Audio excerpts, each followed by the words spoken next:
हाय दोस्तों, नमस्कार। मैं हूं मंजीत सिंह और इस वीडियो में आज मैं आपको आरसीसी में टू वे स्लैब का डिज़ाइन करना बताऊंगा वर्किंग स्ट्रेस मेथड से। इससे प्रीवियस लेक्चर में मैंने आपको वन वे स्लैब का डिज़ाइन बताया हुआ है वर्किंग स्ट्रेस मेथड से, और अब हम लोग करेंगे टू वे स्लैब का। और वर्किंग स्ट्रेस मेथड से पहले लिमिट स्टेट मेथड से भी मैंने वन वे स्लैब का डिज़ाइन और टू वे स्लैब का डिज़ाइन आपको पहले बता चुका हूं। अगर आपने उसे वीडियो को नहीं देखा है तो पहले आप उसे देख लेंगे तो WSM से और भी अच्छे तरीके से समझ में आएगा, क्योंकि दोनों में ज़्यादा डिफरेंट नहीं है। ठीक है, तो आपको इस समय मेरे YouTube चैनल में आपको WSM मेथड से भी सभी डिज़ाइन मिलेगा और लिमिट स्टेट मेथड से भी सभी डिज़ाइन मिलेगा।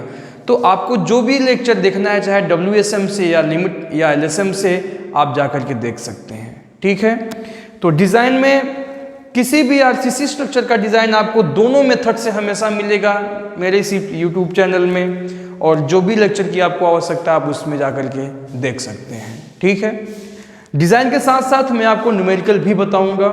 एक डिज़ाइन, उसके जस्ट बाद में एक न्यूमेरिकल सॉल्व करता हूं, जिससे अगर आपको डिज़ाइन में कहीं कन्फ्यूज़न हो तो न्यूमेरिकल सॉल्व करते समय आपका वो डाउट बिल्कुल क्लियर हो जाएगा।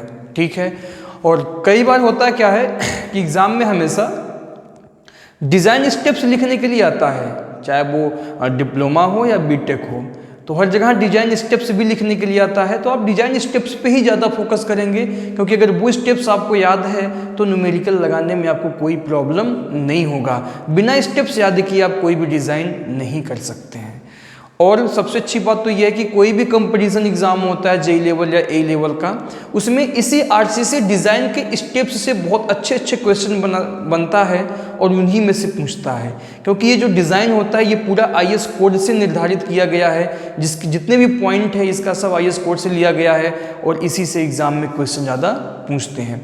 तो आप ऐसा नहीं सोचेंगे कि केवल आपको जो डिप्लोमा या बीटेक का एग्ज़ाम देना है तो केवल उसी में आप इसे उसके लिए ही इसका प्रिपरेशन के लिए आप इसको स्टडी करेंगे, ऐसा नहीं है। आप JEE लेवल का अगर या A लेवल का आप एग्ज़ाम देने की तैयारी करते हैं तो वहाँ भी आप इस वीडियो को देख सकते हैं। ठीक है, तो चलिए स्टार्ट करते हैं। वैसे मैंने वन वे स्लैब बताते समय मैंने आपको बताया हुआ है कि टू वे स्लैब क्या होता है। टू वे स्लैब होता है, मान लीजिए आपका ये स्लैब है, इसमें एक कोई लॉन्ग स्पान होगा और एक शॉर्ट स्पान होगा। मान लीजिए लॉन्ग स्पान आपका L है और शॉर्ट स्पान आपका B है। ठीक है, तो जब long span is less than and equal short span, 2 into short span, then we can say the slab is two way slab. तो क्या कंडीशन है इसका कि जो यहां पर आपका लॉन्ग स्पान है, if long span is less than and equal 2 into short span,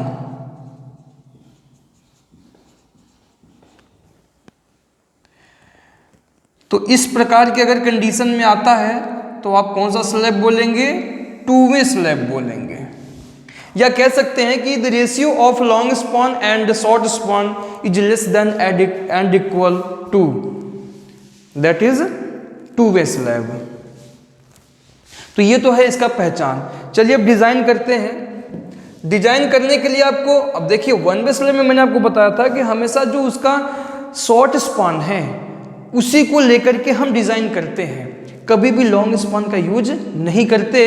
उस लॉन्ग स्पान को हम 1 मीटर मान लेते हैं, एक 1 मीटर स्ट्रिप जो होता है ले लेते हैं। ठीक है, एक 1 मीटर की पट्टी ले लेते हैं छोटा सा, और उसी 1 मीटर को ही मान करके हम डिज़ाइन कर देते हैं केवल शॉर्ट स्पान को लेकर के। ठीक है, यहाँ पर क्या है, बिल्कुल वैसे ही डिज़ाइन यहाँ भी करेंगे, लेकिन यहाँ पे क्या करेंगे, हम लॉन्ग स्पान को भी लेके चलेंगे और शॉर्ट स्पान को भी लेके चलेंगे, और दोनों के लिए ब्रीथ अलग अलग 1-1 मीटर लेकर के सॉल्व करेंगे।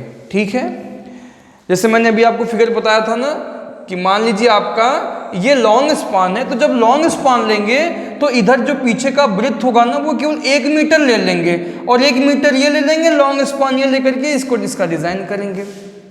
ठीक है, निकालेंगे कि लॉन्ग स्पान पे कितना लोड आता है, कितना मूवमेंट होता है, इसके पैरेलल कितना AST रेनफोर्समेंट प्रोवाइड करेंगे, वो सब चीज़ हम लॉन्ग स्पान। उसी प्रकार हम ये शॉर्ट स्पान को भी लेंथ मान लेंगे और पीछे 1 मीटर ब्रीथ लेकर के यहाँ भी सॉल्व करेंगे कि शॉर्ट स्पान पे कितना लोड आता है, कितना बेंडिंग मूवमेंट होता है, इसके पैरेलल कितना हमें रेनफोर्समेंट प्रोवाइड करना होता है, क्या ये शियर में सेफ है कि नहीं, कि उसका बॉन्ड सेफ है कि नहीं, डेवलपमेंट, सब कुछ दोनों का बिल्कुल जैसा हम लॉन्ग स्पान के लिए निकालेंगे वैसा ही शॉर्ट स्पान के लिए निकालेंगे हम।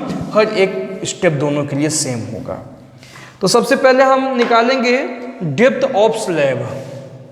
पहला स्टेप हो जाएगा डेप्थ ऑफ स्लैब।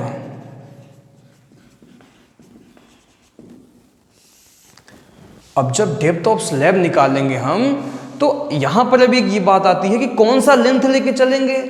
मैंने आपको बताया हुआ है कि जब if load is less then 5000 newton per metre square तो total depth of slab D का वैल्यू कितना हो जाएगा 40 इंटू, अब यहाँ कौन सा लेंथ लेके चलेंगे, वहां तो मैंने केवल स्पान लिख दिया था 1 वे स्लैब में, यहां पर हम केवल हमेशा शॉर्ट स्पान लेके चलते हैं।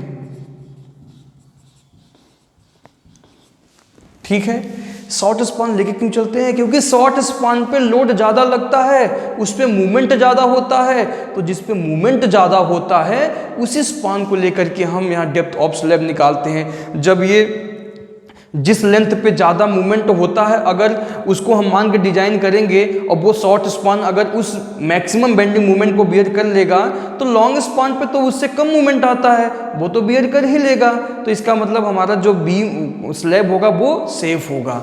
तो यही रीजन है कि हमेशा हम शॉर्ट स्पान लेके चलते हैं, क्योंकि इस शॉर्ट स्पान पे बेंडिंग मूवमेंट ज़्यादा आता है। If W is equal to 5000 newton per metre square से लेकर के 10,000 न्यूटन पर मीटर स्क्वायर तक अगर होता है, ठीक है, तो आपका वहां पे D कैसे निकालेंगे, 60 इंटू शॉर्ट स्पान। स्पान का वैल्यू यहाँ शॉर्ट स्पान का वैल्यू हमेशा मीटर में रखेंगे, लेकिन आपका डेप्थ आएगा मिलीमीटर में निकल के। क्यों, क्योंकि मैंने आपको बताया हुआ कि आईएस कोड कहता है इस 40 इंटू एल शॉर्ट स्पान का मतलब क्या होता है कि हर 1 मीटर लंबाई पर 40 mm का डेप्थ हम लेके चलेंगे।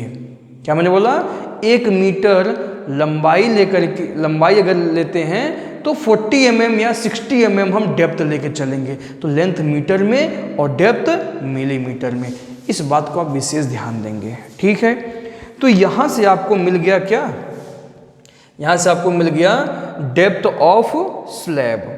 अब हम निकालेंगे, वैसे यहाँ पर हम लोग शॉर्ट स्पान को चलिए बी मान लेते हैं, यहाँ भी मान लेते हैं बी, और शॉर्ट स्पान को यहाँ भी मान लेते हैं बी, और एल को मान लेंगे लॉन्ग वाल। ठीक है, यानी हम कह सकते हैं L is less than and equal 2 into B.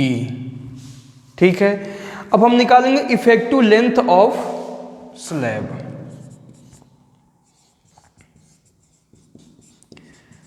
Effective length of,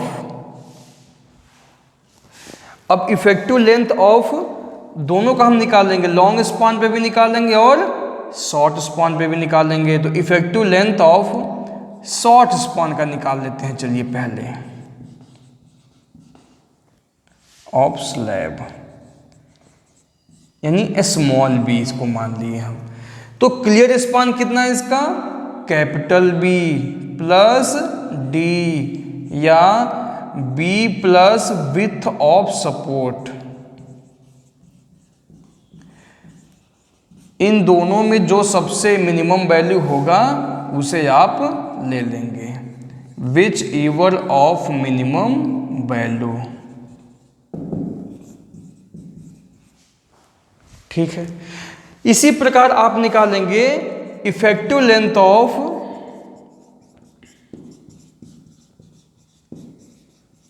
long span of slab, small L. इसे कैसे निकालेंगे, कैपिटल एल प्लस डी और L plus width of support, इन दोनों में जो सबसे कम होगा वो वैल्यू हम ले लेंगे। ठीक है, तो हम लॉन्ग स्पान का भी इफेक्टिव लेंथ निकालेंगे और शॉर्ट स्पान का भी इफेक्टिव लेंथ निकालेंगे। मैंने यहाँ मान लिया क्लियर लेंथ जो है लॉन्ग स्पान का कैपिटल L है और शॉर्ट स्पान का कैपिटल B है। तो इस प्रकार हमें दोनों इफेक्टिव लेंथ यहाँ पर मालूम चल गया। इसके बाद अब हम निकालेंगे लोड। लोड कैसे निकालेंगे? लोड आपका दो टाइप से दिया रहेगा, एक हो जाएगा सुपर इम्पोज्ड या केवल इम्पोज्ड लोड आप कह सकते हैं, जो कि क्वेश्चन में दिया रहेगा W1, ये न्यूटन पर मीटर स्क्वायर में दिया गया है, इसको W1 मान लेते हैं। चलिए, उसके बाद हम निकालेंगे self weight of slab W2। इसका फॉर्मूला वही है जो आपको मैंने बताया हुआ है, 1 इंटू कैपिटल D इंटू 25,000, ये भी आएगा न्यूटन पर मीटर स्क्वायर में, और दोनों को जब ऐड कर देंगे तो क्या मिल जाएगा हमें यहाँ से? Total load W equal to W1 plus W2। अब यहाँ हमें ये मालूम हो गया कि टोटल लोड यहाँ पे क्या हो जाएगा? Capital W। जब W1 प्लस W2 कर देंगे तो W का वैल्यू यहाँ से हमें मिल जाएगा। अब हमें ये निकालना है कि ये जो टोटल W है, ये टोटल W आपका कुछ वेट जो है शॉर्ट स्पान पे होगा और कुछ वेट इसका लॉन्ग स्पान पे होगा। तो शॉर्ट स्पान पे कितना होगा और लॉन्ग स्पान पे कितना होगा उसे देखते हैं। Number 5, load of short span. ठीक है, तो इसे हम लोग मान लेते हैं WB।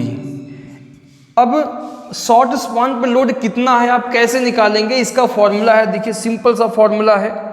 अगर आप शॉर्ट स्पान पे निकालते हैं तो स्मॉल l की पावर 4 अपान में स्मॉल l की पावर 4 प्लस b की पावर 4 इंटू W। अगर आप पहले लॉन्ग स्पान पे निकालते हैं तो यहाँ WL लिखेंगे, तो जब लॉन्ग स्पान पे निकालेंगे तो यहाँ फॉर्मूला हो जाएगा b की पावर 4 अपान l की पावर 4 प्लस b की पावर 4 इंटू W। दोनों एक जैसे फॉर्मूले हैं। ठीक है, अगर आप यहाँ पहले शॉर्ट स्पान लेते हैं तो यहाँ लॉन्ग स्पान रखना होगा, यहाँ लॉन्ग स्पान पे अगर वेट निकालते हैं तो यहाँ पे शॉर्ट स्पान आपको रखना होगा। तो जब आपको लोड ऑफ शॉर्ट स्पान मिल गया तो हम निकाल लेंगे तुरंत क्या? Load of long span. Long span पे कितना लोड आता है? तो इसके लिए आपको जरूरी नहीं है कि आप वो फॉर्मूला यूज करें, b की पावर 4 अपान l की पावर प्लस b की पावर 4, ये लगाने की आवश्यकता नहीं। आप क्या काम करेंगे? टोटल W में से शॉर्ट स्पान पे जितना वेट आया हुआ है उसे माइनस कर देंगे तो लॉन्ग स्पान पे जो भी वेट होगा वो आपको मालूम चल जाएगा। तो ये हो गया आपके 5 स्टेप हो गए, यहाँ तक हमने लोड निकाल लिया। अब हम चलेंगे मूवमेंट की तरफ, मैक्सिमम बेंडिंग मूवमेंट निकालेंगे।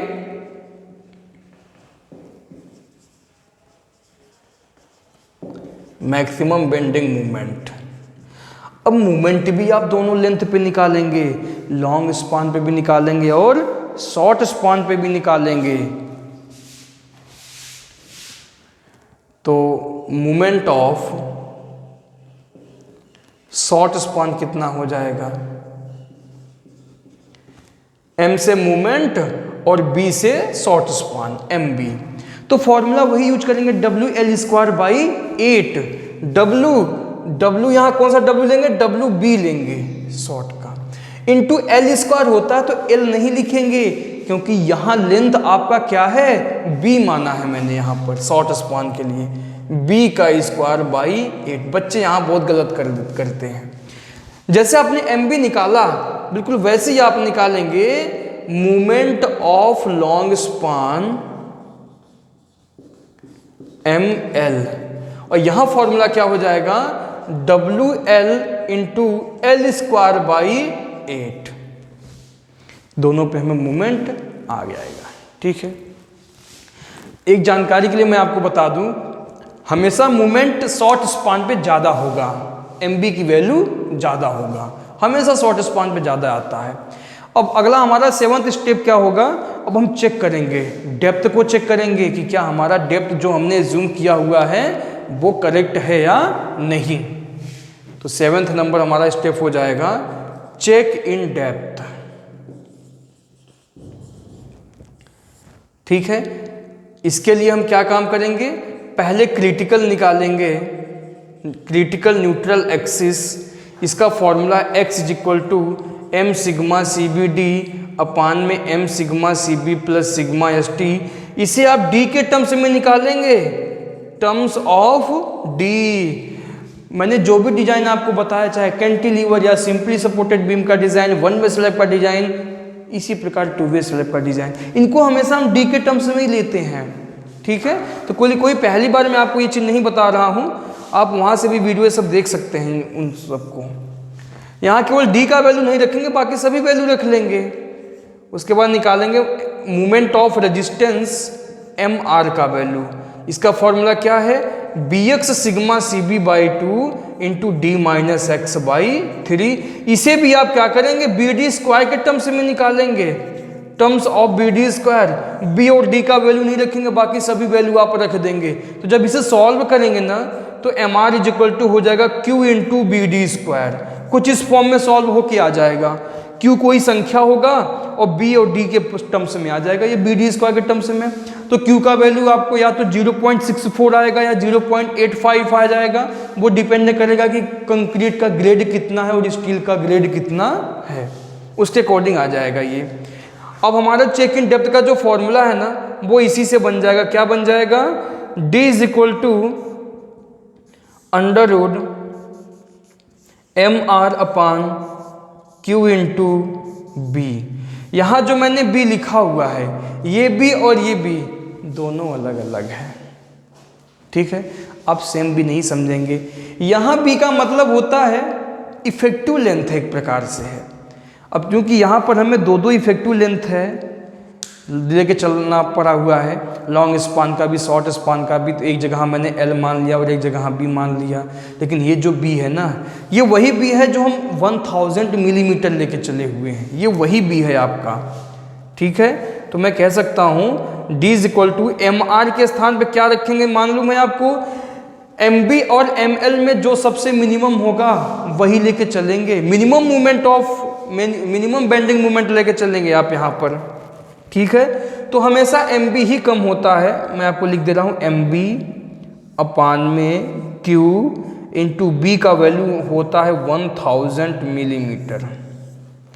ये जो D का वैल्यू यहाँ से निकल के आएगा, ये D हमेशा जो आपने पहले से D निकाला हुआ है स्मॉल d, उससे हमेशा कम या बराबर आना चाहिए, कभी भी ज़्यादा नहीं होना चाहिए, या अप्रॉक्स होना चाहिए। उसके बराबर अगर आता है तो हम कहेंगे कि हमारा डिजाइन करेक्ट है। तो मैं यहाँ लिखूंगा this depth should be less और इक्वल टू एज्यूम डेप्थ।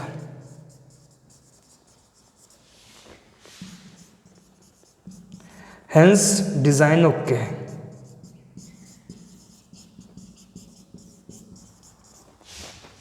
ठीक है, तो यहां से हमें पता चल गया कि हमारा डिजाइन बिल्कुल सही है। ठीक है, डी हमने चेक कर लिया। अब डी के बाद आती है बात रेनफोर्समेंट की। अब रेनफोर्समेंट हम प्रोवाइड करेंगे उसमें। ये अभी देखिए यहाँ पर क्या है कि मेन बार भी होता है, डिस्ट्रीब्यूशन बार भी होता है, लेकिन यहाँ पे डिस्ट्रीब्यूशन बार हम उसे नहीं बोलते, दोनों ही मेन बार बोलते हैं, क्योंकि दोनों का हम डाया सेम लेके चलते हैं। हमेशा आप ध्यान देंगे कि टू वे स्लैब में हम डाया सेम लेके चलते हैं दोनों में। ऐसा नहीं है कि डिस्ट्रीब्यूशन बार का कम लेके चलेंगे, उसका भी नाम हम मेन बार दे दिए हैं, दोनों का नाम मेन बार ही है। तो चलिए रेनफोर्समेंट प्रोवाइड करते हैं। अब स्टेप नंबर आपका हो जाएगा 8।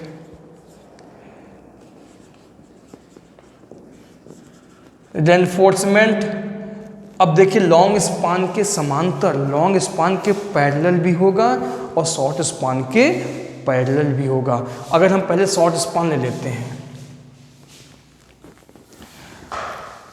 तो reinforcement parallel of short span.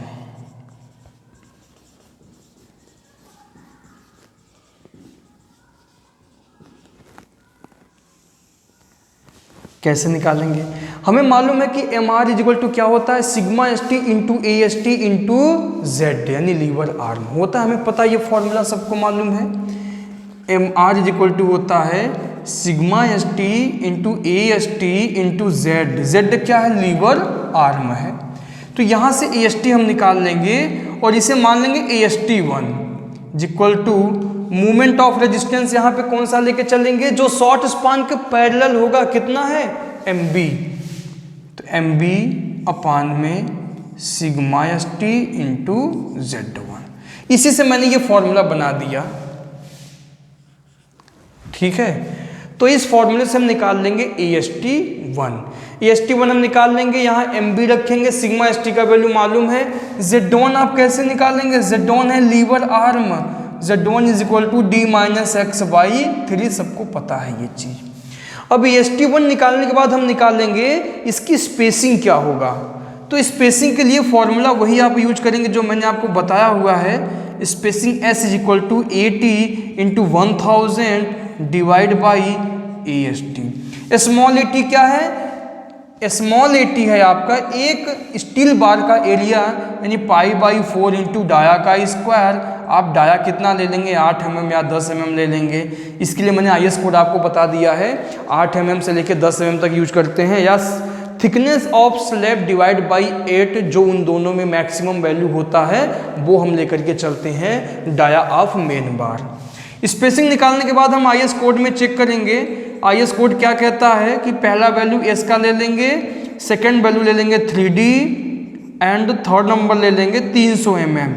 इन तीनों में जो सबसे मिनिमम होगा वो हमारा कहलाएगा spacing of main bar, which ever of minimum value.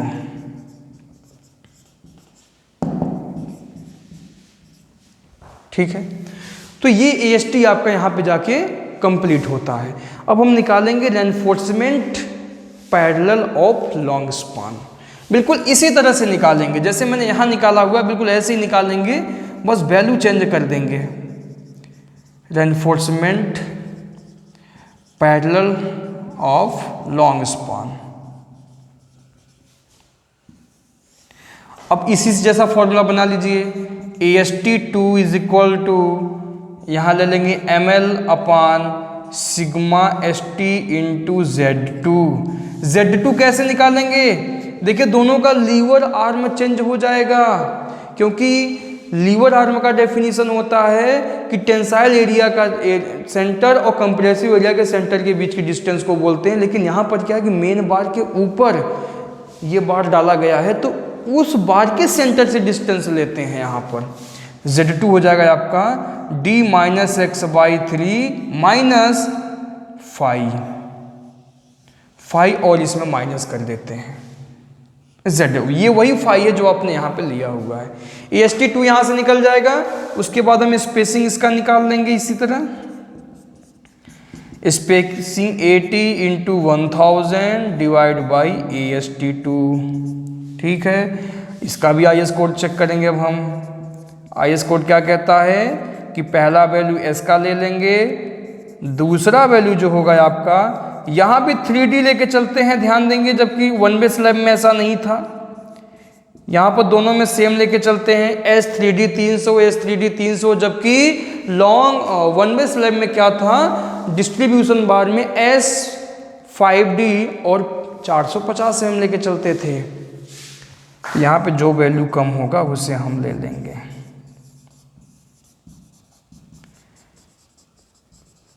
तो ये आपका कंप्लीट हो गया रेनफोर्समेंट तक डिजाइन। अब हम बात करेंगे check in shear. Shear check करेंगे और बॉन्ड चेक करते हैं।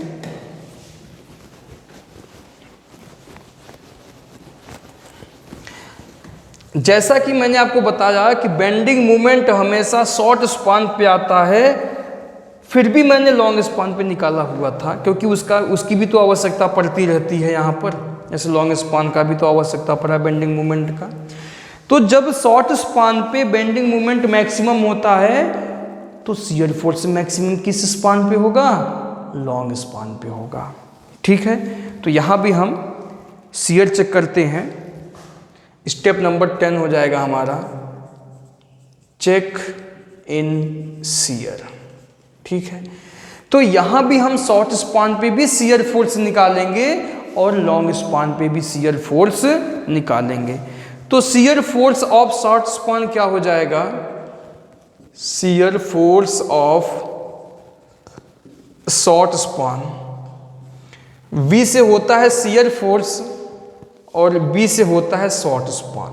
तो पहले हम VB का वैल्यू निकाल लेंगे। कैसे निकालेंगे? 1/3 W इंटू B, ये होता है फॉर्मूला शियर फोर्स निकालने का। ठीक है, W क्या है? टोटल वेट है, और B क्या है? शॉर्ट स्पान है आपका। Number B point, shear force of long span VL। VL का वैल्यू कैसे निकाल लेंगे? L/B/2 plus L/B, L/B/2 plus L/B। इस फॉर्मूले से हम निकालेंगे shear force of long span into W into B। ठीक है, ये फॉर्मूला आपका हो जाएगा। शॉर्ट स्पान के लिए मैंने आपको बता दिया और लॉन्ग स्पान के लिए भी मैंने आपको बता दिया। ठीक है, चलिए अब हम लोग निकालेंगे। अब यहाँ पर देखिए, जो मैक्सिमम वैल्यू होगा वही हम शियर फोर्स लेके चलेंगे। और मैक्सिमम क्या होगा आपका? मैक्सिमम हमेशा VL का वैल्यू ही हमेशा आएगा। तो आप क्या काम करेंगे? Take maximum value.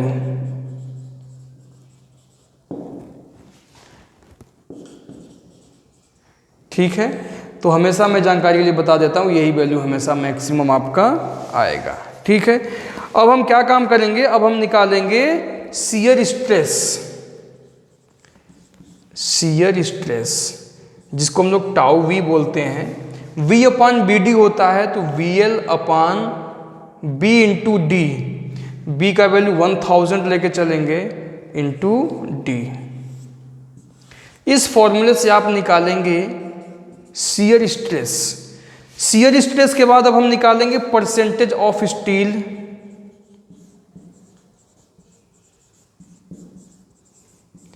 P का वैल्यू, इसका फॉर्मूला क्या है? AST/2 लेके चलेंगे हमेशा, क्योंकि लॉन्ग स्पान पे हम निकाल रहे हैं, /2 अपान में BD इंटू 1000। देखिए /2 मैं यहाँ पे नहीं लिखूँगा, केवल AST/2 लिख दे रहा हूँ, क्योंकि आप अल्टरनेट बेंट करते हैं या नहीं करते हैं वो बात की चीज़ें हो जाएगा। वो क्वेश्चन दिया जाएगा तो कंडीशन बता देगा, फिगर बनाएंगे तो उसमें मेन फॉर्मूला वैसे आपका यही है, AST/2/BD इंटू 100%। इस परसेंटेज ऑफ स्टील के अकॉर्डिंग हम टाउ C का वैल्यू निकाल लेंगे, जिसे बोलते हैं परमिसिबल शियर स्ट्रेस।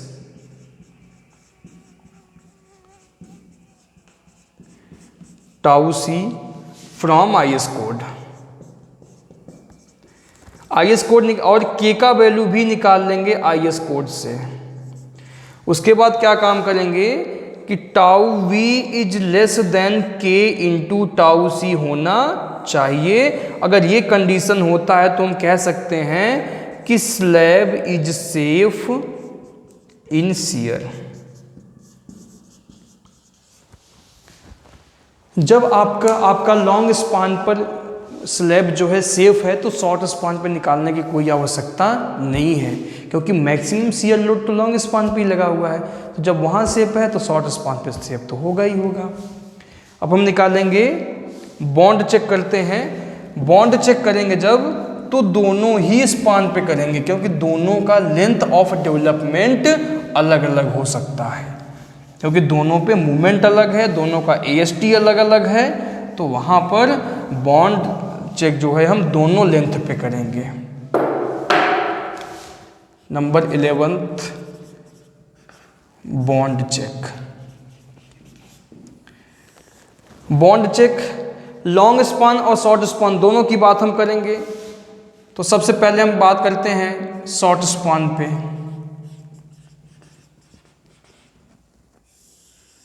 ठीक है, कंडीशन क्या है शॉर्ट स्पान पे? L D is less than and equal 1.3 m1। अब यहाँ पर m1 क्या लेकर के चलेंगे, अब शॉर्ट स्पान का जो मूवमेंट होगा उसे लेकर चलेंगे mb, ठीक है। और 1.3 m1 upon v plus L not, ठीक है। तो यहाँ पे शियर लोड कौन सा लेंगे, VB लेके चलेंगे। लेकिन यहाँ पर हम MB जो लिखे हैं MB1 का नाम दे देंगे, क्योंकि 50% बार जो होता है वो अल्टरनेट बेंड कर दिया जाता है। और MB कैसे निकालते हैं, जो MB का वैल्यू आया हुआ है ना उसमें बाई 2 कर देते हैं तो MB1 का वैल्यू आ जाता है। क्योंकि मैंने आपको पहले 1 वे स्लैब में बताया हुआ है कि 1.3 m1 upon v plus L not होता है। m1 लिखा है मैंने वहाँ, m1 क्या होता है, जो मैक्सिमम बेंडिंग मोमेंट होता है उसका हाफ ले लेते हैं, ठीक है। तो यहाँ से हम क्या निकाल लेंगे, LD निकाल लेंगे, ठीक है।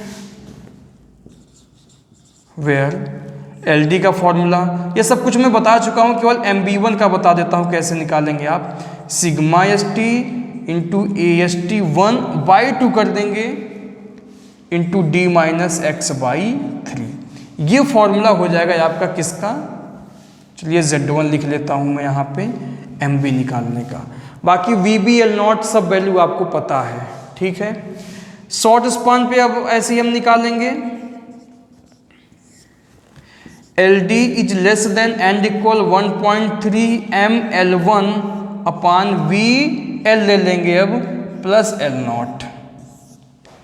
तो यहाँ पर हम ML1 कैसे निकालेंगे, sigma ST into AST 2/2 into Z2, ठीक है। VL और VB का वैल्यू हम यहाँ से निकाल चुके हैं पहले ही, ठीक है। एल नॉट क्या होता है, एल नॉट दोनों के लिए सेम फॉर्मूला होता है 12 into dia of main bar या इफेक्टिव डेप्थ ऑफ स्लैब, इन दोनों में जो मैक्सिमम वैल्यू होगा उसे हम ले लेंगे, ठीक है। LD का फॉर्मूला क्या होता है, 5 सिग्मा ST अपान 4 टाउ BD, दोनों के लिए सेम फॉर्मूला है। अगर ये कंडीशन आपका लागू होता है तो हम कह सकते हैं कि हमारा जो स्लैब है वो बॉन्ड में सेफ है। तो मैं आशा करता हूँ कि आपको बहुत अच्छे से समझ में आ गया होगा, ठीक है। तो फिर मैं मिलूँगा अगले वीडियो में इसी का न्यूमेरिकल के साथ। अगर कोई भी डाउट कन्फ्यूज़न होगा आपको तो वो उस न्यूमेरिकल में बिल्कुल क्लियर हो जाएगा, ठीक है। फिर भी अगर आपको कोई डाउट होता है आप कमेंट बॉक्स में लिख सकते हैं, उसका रिप्लाई मैं ज़रूर दूंगा आपको।